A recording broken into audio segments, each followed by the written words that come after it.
bagi jamaah-jamaah kita ya yang takut sekali masuk toilet, nggak tahu kenapa ya, takut sekali. Jadi selama 7 jam penerbangan itu nggak mau masuk toilet padahal sudah kebelet.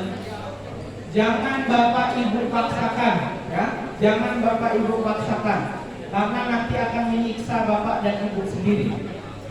Jadi kalau seandainya nanti kebelet, ya udah ke toilet aja. Toiletnya enak kok, ada airnya, tapi penggunaan air nggak bisa kayak kita di darat. Ya?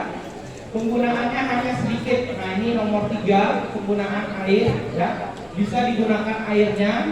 Kemudian nomor 1 ada tempat lubang untuk toiletnya, untuk buang dan lain-lain ya. Nomor 5 ini yang paling penting karena tombolnya inilah yang akan menghilangkan itu dari anu.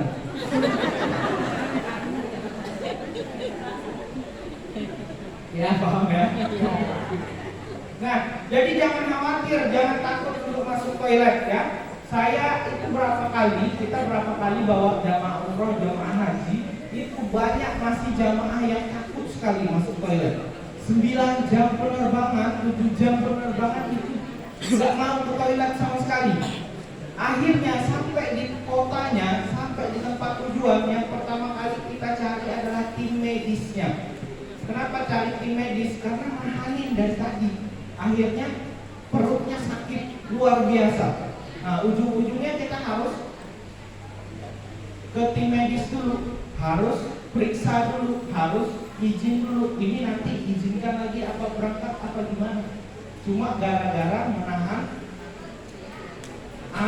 selama dalam perjalanan ya. Nah, jadi jangan takut untuk buang air besar atau buang air kecil ya. Gak usah khawatir. Ada tombol nomor 5. Pokoknya ingat tombol nomor 5 ini aja. Tombol ajaib menghilangkan si anu ya.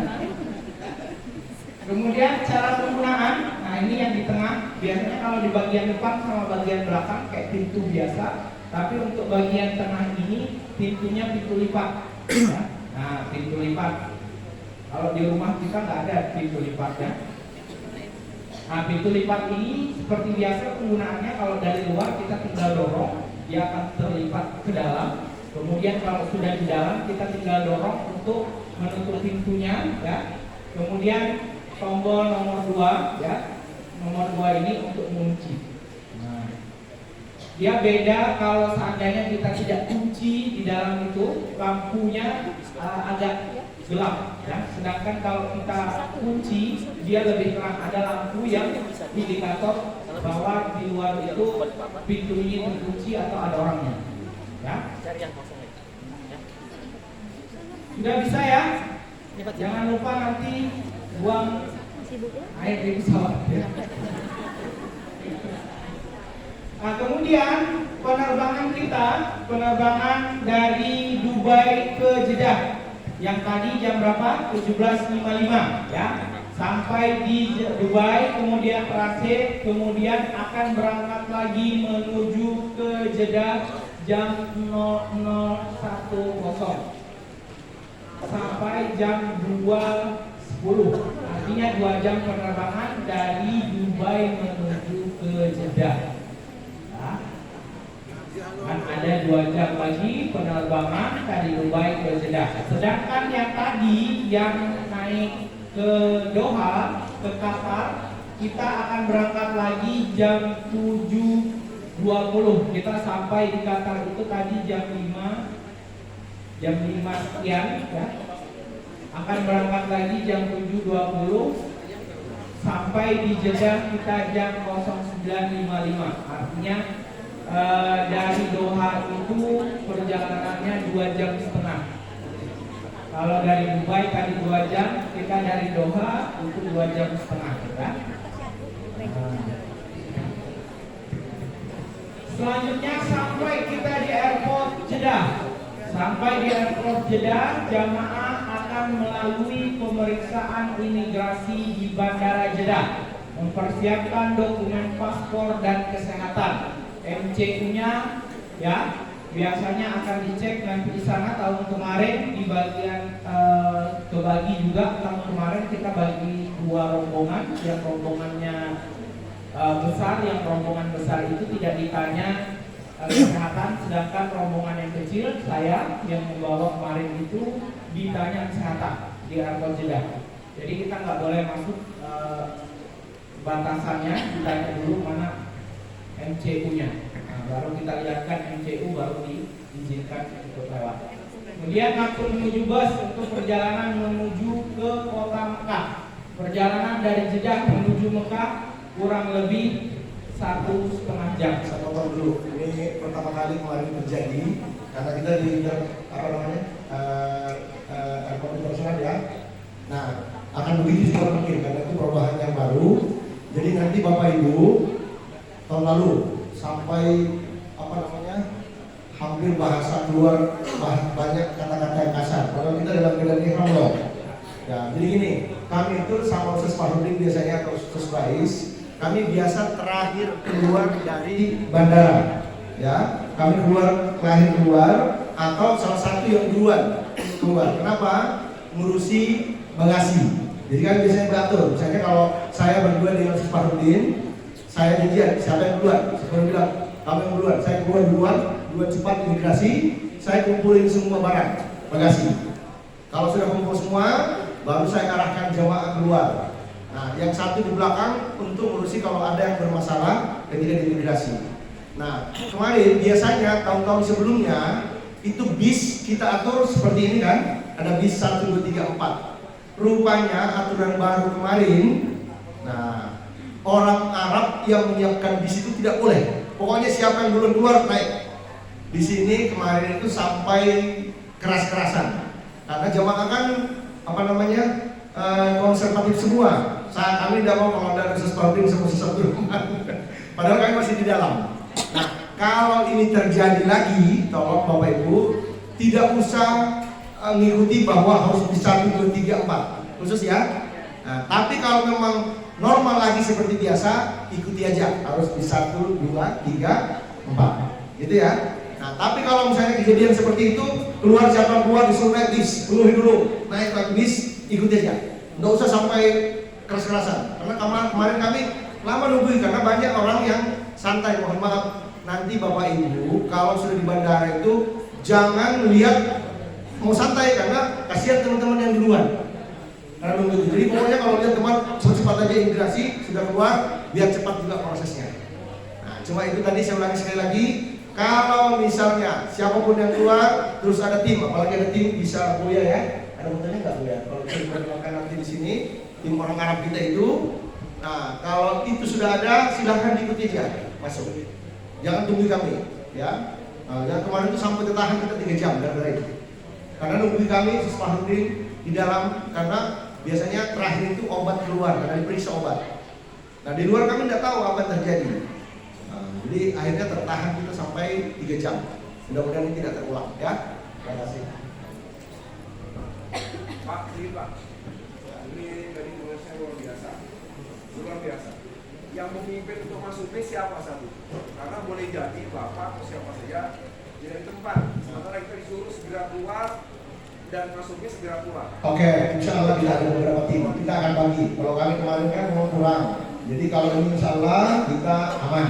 Kita sudah antisipasi, kita akan beberapa orang. Satu siapa duluan karena kita sudah antisipasi itu, insya Allah kita belajar dari kemarin. Hanya saja walaupun bukan saya dengan Ustaz Fahrudin, kalau di lapangan misalnya Mas Adit ada duluan misalnya ini, makanya kita perkenalkan. Ada Pak Haji Atin, ada Mbak Devi tadi, ada tadi Mbak Devi tadi. Nah, misalnya itu beberapa tim, maka itu saja yang diikuti, ya. Kita lanjut. Ini tadi sampai kita di airport Haji Jeddah ya. Kemudian lolos imigrasi, masuk ke dalam bus, kemudian perjalanan menuju Mekah kurang lebihnya 1,5 jam menuju ke kota Mekah ya.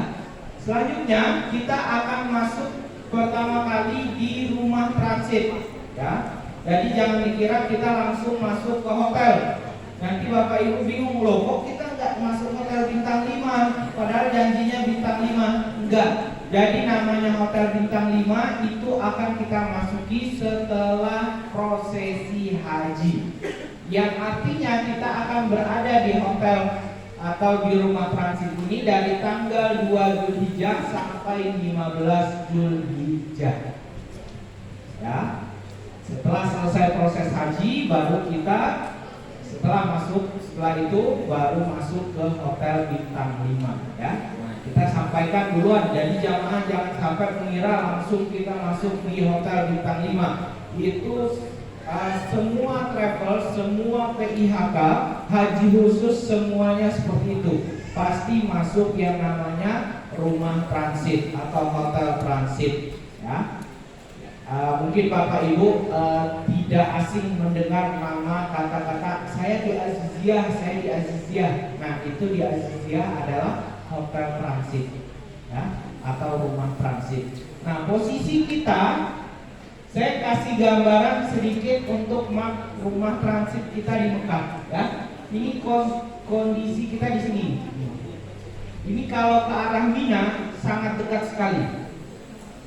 Ini titik ini adalah rumah transit kita, jadinya jarak ke arah Mina sangat dekat, tapi untuk sementara ke arah Masjidil Haram agak jauh. Nah, ini titiknya, kemudian ke Masjidil Haram. Ini Masjidil Haram ya.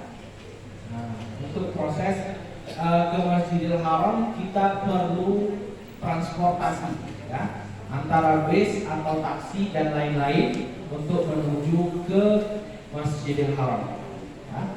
Itu gambaran sedikit dari rumah transit kita di Mekah ya. Selanjutnya macam-macam haji. Kemarin sudah dijelaskan sama Ustaz Farudin sama Ustaz Abdurrahman. Macam-macam haji, ada haji ifrad, mendahulukan ibadah haji kemudian umroh, maka tanpa dam ya. Haji qiron, proses haji, ibadah haji dan umroh menjadi satu niat. Wajib dam, haji tamattu, mendahulukan ibadah umroh kemudian prosesi haji, wajib dam ya. Maka kita mengambil haji yang tamattu karena ketika kedatangan pertama kali kita datang ke Masjidil Haram, ke Tanah Haram, itu antara dua, dengan melaksanakan umroh atau dengan melaksanakan tawaf qudum. Artinya tawaf qudum adalah tawaf kedatangan ya. Nah, karena kita memilih melaksanakan umroh, maka kita wajib mengambil haji tamattu ya. Maka kita wajib, sudah pasti akan terkena haji tamattu dan wajib membayar dam. Makanya jamaah semuanya wajib membayar dam kecuali haji ifrad, dia mendahulukan ibadah hajinya kemudian umroh. Tapi saya kasih gambaran gimana caranya kalau kita melaksanakan haji ifrad. Kita datang pertama kali tanggal 1 Zulhijjah. Proses haji tanggal berapa? Arafah tanggal berapa? Tanggal 9 Zulhijjah. 1 sampai 9 Bapak dan Ibu tetap dalam keadaan ihram, menjaga ihramnya, menjaga diri dari larangan-larangan ihram dari tanggal 1 sampai tanggal 9. Karena resiko ini terlalu besar, maka lebih baik kita mengambil yang haji tamattu ya. Kalau haji ifrad biasanya dilaksanakan oleh mukminin di kota Mekah ya. Nah, kemudian ada mikot makani. Mikot makani ini adalah tempat untuk kita berniat ihram. Kalau haji kita tempat niat hajinya adalah tempat tinggal kita, yaitu di mana? Di hotel transit kita, di rumah transit. Nanti kita akan sama-sama berniat haji. Kemarin juga prosesnya sudah dijelaskan sama Ustaz Farudin dan Ustaz Rahman. Kemudian ada mikot zamani, waktu ketika kita mau niat. Kapan waktunya ketika kita mau niat nih? Nah, ketika sebelum untuk haji, ketika sebelum menuju ke Arafah atau ke Mina karena kita melaksanakan tarwiyah ya. Sedangkan untuk umroh, mikot zamaninya kapan? Ketika makaninya dan zamannya ketika kita penerbangan dari Dubai atau dari Doha menuju ke Jeddah. Karena kita asalnya dari Indonesia, kita akan melalui namanya Yalamlam, ya. Yalamlam itu tempat mikot atau tempat berniat untuk penduduk kota negara-negara Asia. Karena kita lewat, maka kita akan berniat ketika kita berada di pesawat sebelum turun dari kota, sebelum kita sampai di kota Jeddah, ya. Kemudian prosesi umroh. Nah, karena kita sampai, kemudian kita masuk ke rumah transit, istirahat, kemudian kita akan melaksanakan umroh, ya. Prosesi ibadah yang pertama kali akan dilaksanakan di Masjidil Haram atau sebagai tawaf kudum. Saya sudah jelaskan tadi, akan dilaksanakan bersamaan dalam grup besar, insya Allah yang 133 dan yang 40 melalui Doha. Nanti kita akan berangkat sama-sama untuk pelaksanaan umrohnya, ya. Kemudian membawa alat yang sudah dibekali pada jamaah untuk memudahkan jamaah untuk mengikuti atau mengaminkan doa yang akan dipimpin oleh Ustadz pembimbing. Jadi nanti selama perjalanan, insya Allah Ustadz Rahman dan juga Ustadz Farudin akan memimpin doa-doa, ya, terkait dengan ibadah, dan kita kalau mengikuti bisa, kalau mengaminkan saja pun boleh. Mengikuti arahan yang disampaikan oleh pembimbing agar tidak terjadi hal yang tidak diinginkan. Kayak kemarin ketika kita praktek, kita disuruh baris laki-laki berapa, laki-laki sebelah kiri, sebelah kanan, nanti perempuannya berapa. Itu prosesi yang sangat memudahkan Bapak dan Ibu ketika kita berada di Arab Saudi atau berada di pelataran tawafnya. Karena percaya tidak percaya, nanti Bapak Ibu, jalan itu kemarin sudah dijelaskan juga sama Pak Fahrudin. Jalan itu Bapak Ibu bukan kayak jalannya orang biasa. Kadang-kadang kita itu hanya badan kita langsung ikut jalan. Saking padatnya kondisi di pelataran tawaf, ya. Nah, saking padatnya, makanya dengan kita mengontrol dari awal, laki-laki sebelah kiri, kanan, perempuan di tengah, itu untuk menjaga Bapak Ibu sekalian agar nantinya tidak terjadi hal-hal yang tidak diinginkan seperti terpisah, terputus di perjalanan dan segala macamnya, ya. Selanjutnya, rutinitas. Ketika kita sudah selesai melaksanakan umroh, sudah tahu ya rukun-rukunnya umroh pasti ya, sudah dijelaskan juga. Terakhir kita ta'alul, setelah kita ta'alul, selesai ta'alul kita sudah melepas pakaian ihram. Di tanggal 3 Zulhijjah, ya, tanggal 3, 4, 5 dan seterusnya kita akan standby atau memperbanyak ibadah di rumah transit yang nantinya akan dibekali banyak ilmu sama Ustadz Rahman dan juga Ustadz Fahrudin ketika melaksanakan sholat-sholat wajib. Biasanya kita dibekali ilmu, ya, untuk mempersiapkan diri, mempersiapkan mental menghadapi perjalanan yang luar biasa yang kita agung-agungkan, yang kita tunggu-tunggu dari tanggal 8 sampai ke tanggal 13 Zulhijjah, ya. Ini rutinitas di Masjid Nabawi atau Masjidil Haram. Selesai sholat fardu, langsung sholat maid, ya. Saya jelaskan di awal karena takutnya nanti banyak jamaah yang pergi langsung duluan ke masjid, ya. Ini rutinitasnya. Kalau kita melaksanakan sholat wajib, setelah sholat wajib selalu ada yang namanya sholat maid. Nah, panggilannya sholat maid, as-salatu alal amwati yarhamukumullah. Itu setelah kita salam paling 2 menit. Setelah assalamualaikum, assalamualaikum, jangan langsung melaksanakan sholat sunnah, tapi tunggu panggilan iqomat untuk melaksanakan sholat maid. Setelah sholat maid baru kita melaksanakan sholat sunnah, ya. Nah, jadi kalau ada yang belum bisa atau belum hafal tata cara sholat maid, belajar. Masih ada waktu 2 minggu. Karena selama dalam perjalanan, selama berada di Masjidil Haram dan Masjid Nabawi, kita akan selalu melaksanakan yang namanya sholat maid, ya. Tidak ada doa setelah sholat fardu seperti subuh, maghrib dan isya di Indonesia, ya. Setelah selesai salam, setelah selesai sholat tidak ada zikir-zikir masing-masing. Khusus azan subuh dan azan Jumat dikumandangkan 2 kali. Kalau seandainya nanti azan subuhnya jam 5, maka akan ada azan jam 4 subuh. Ya. Yang membedakan azan yang pertama dan yang kedua adalah as-shalatu khairum minan naum. Nah, itu kalau sudah ada as-shalatu khairum minan naum, artinya adalah azan subuh. Sedangkan azan yang pertama tidak pakai as-shalatu khairum minan naum. Ya. Kemudian ada waktu intizar, selalu ada waktu intizar ketika kita melaksanakan sholat di masjid. Ya. Tapi haji tahun kemarin itu hampir semua sholat tidak ada waktu intizar. Waktu intizar itu adalah waktu tunggu. Ketika kita selesai, ya, selesai sholat, kemudian ada waktu setelah selesai azan, maksudnya setelah selesai azan kita menunggu 30 menit sampai 20 sampai 30 menit ketika subuh. Nah, waktu subuh itu selalu ada waktu itu, waktu intizar, waktu tunggu 20 menit baru dikumandangkan iqamah, baru pelaksanaan sholat. Nah, tahun kemarin itu zuhur, asar, maghrib, isya rata-rata tidak ada waktu intizar. Jadi setelah azan selesai langsung iqamah.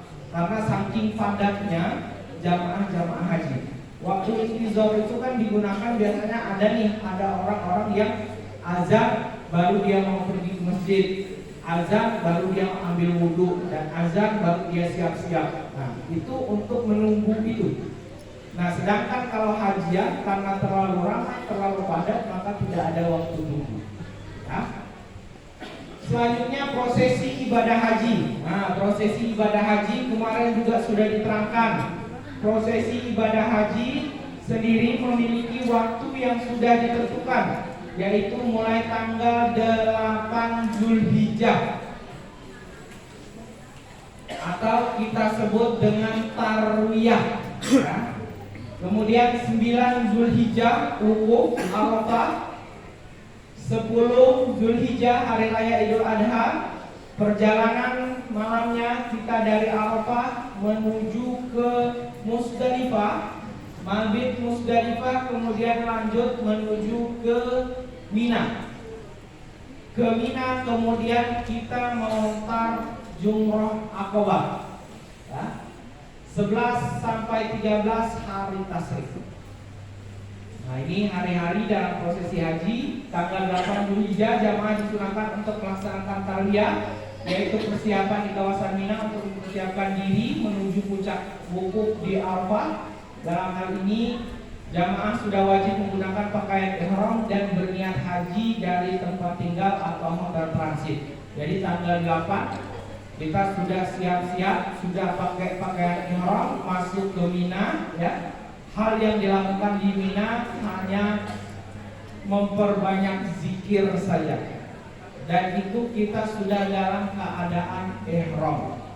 Jadi kurang lebihnya kita memakai ihram itu 2 hari selama dalam perjalanan haji, tanggal 8 dan tanggal 9. Nah, tanggal 9 adalah wukuf Arafah atau puncak haji. Maka diwajibkan semua jamaah haji untuk masuk di kawasan Arafah. Waktu wukuf sudah ditentukan dari tergelincirnya matahari, ya, dari tergelincirnya matahari sampai terbenamnya matahari. Artinya kalau dijamkan mungkin jam 12 lewat sampai jam 6 sore. Hanya 6 jam saja waktu wukuf. Nah, diwajibkan semua jamaah haji untuk masuk di kawasan Arafah. Maka barang siapa yang tidak masuk ke Arafah di jam tersebut, di tanggal tersebut, maka prosesi haji tidak dianggap atau dinyatakan batal. Ya.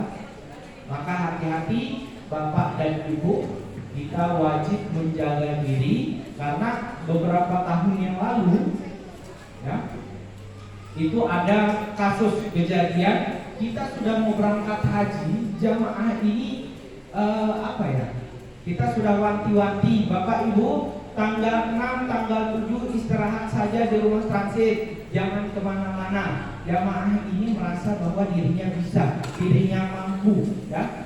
Dia mau, saya mau ke masjid aja, nggak bilang sama ustadz, nggak bilang sama pembimbing, nggak bilang. Akhirnya dia pergi ke masjid.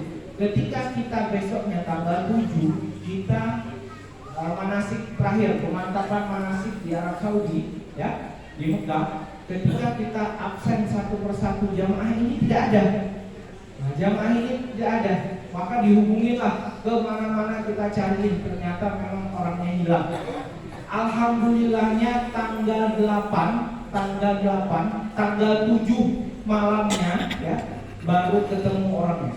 Alhamdulillah bisa masuk ke Arafah, ya. Kalau seandainya kita tidak bisa masuk ke Arafah, apa sudah dibilang sampai Indonesia? Tidak dapat sudah panggilan ngaji, Pak Haji, Pak Haji. Sayang sudah bayar mahal-mahal, tapi tidak dapat masuk ke Arafah, ya. Karena puncaknya itu adalah Arafah. Puncaknya haji itu adalah Arafah, ya. Selanjutnya tanggal 10, pada tengah malam jamaah wajib mabit di Musdalifah. Kita akan melalui Musdalifah, ya, guna mempersiapkan diri untuk melontar di Mina. Biasanya sebelum beberapa tahun ini kita pasti mampir di Musdalifah untuk ngumpulin batu. Nah, ngumpulin batu. Kita kumpulkan, nanti kita gunakan ketika melontar di Mina, ya. Karena sekarang sudah dipersiapkan semua batunya, maka kita tidak perlu turun, kita standby aja di bus, ya. Kita duduk aja di bus, banyak zikir selama perjalanan, ya. Kemudian malamnya, yang kemarin sudah dijelaskan juga, malamnya itu kita akan melontar akobah saja serta memotong rambut. Nah, setelah kita melontar akobah, ini jatuhlah yang namanya tahallul awal. Nah, tahallul awal sudah melepaskan diri kita dari ihram, status ihram, kecuali yang tadi cuma satu yang tidak diperbolehkan, yaitu berhubungan suami dan istri. Hanya itu saja, selebihnya boleh. Mau pakai parfum, pakai baju, pakai yang lain-lain itu boleh, ya. Nah, setelah pelontaran ini, pelontar awal akobah, ya, tahallul awal, kemudian kita memotong rambut, ya. Kemudian tanggal 11 jamaah diwajibkan untuk melaksanakan jumroh, ya, ula, jumroh wusto, dan jumroh akobah. Ada 3 pelontaran yang akan kita lontar. Yang tadi tanggal 10 cuma satu aja, ya, yang paling terakhir. Kemudian yang hari ke-11 ini ada 3 tempat yang akan kita lontar. Ula 7 batu, wusto 7 batu, kemudian akobah 7 batu, ya. Dan disunahkan memperbanyak zikir dan doa, ya. Tidak ada kegiatan lain, kewajiban kita hanya mabit. Mabit itu wajib berada di kawasan tersebut. Nah, makanya kita wajib, tidak boleh kita meninggalkan Mina. Boleh kita meninggalkan Mina siang harinya, tapi malam wajib berada di kawasan Mina, ya. Dari maghrib sampai tengah malam sampai subuh itu wajib. Nah, makanya kita daripada keluar masuk karena transportasinya juga susah, lebih baik kita stay aja sudah di tenda, ya. Selanjutnya hari ke-12 jamaah diwajibkan untuk melaksanakan jumrah ula, wusto, dan akobah sama seperti tanggal 11, ya. Hanya saja sebagian jamaah keluar daripada Mina, ini yang dinamakan dengan nafar awal, ya. Sudah dijelaskan juga pastinya. Kita mengambil yang namanya nafar akhir, ya, atau nafar sani, perjalanan ke terakhir atau kedua, ya. Jamaah diwajibkan sama prosesnya. Kemudian kita sudah meninggalkan yang namanya Mina, ya. Proses dari tanggal 8, 9, 10, 11, 12, 13, 6 hari perjalanan kita tidak difasilitasi dengan fasilitas yang mewah, ya. maka mempersiapkan diri dari toiletnya, dari panasnya, dari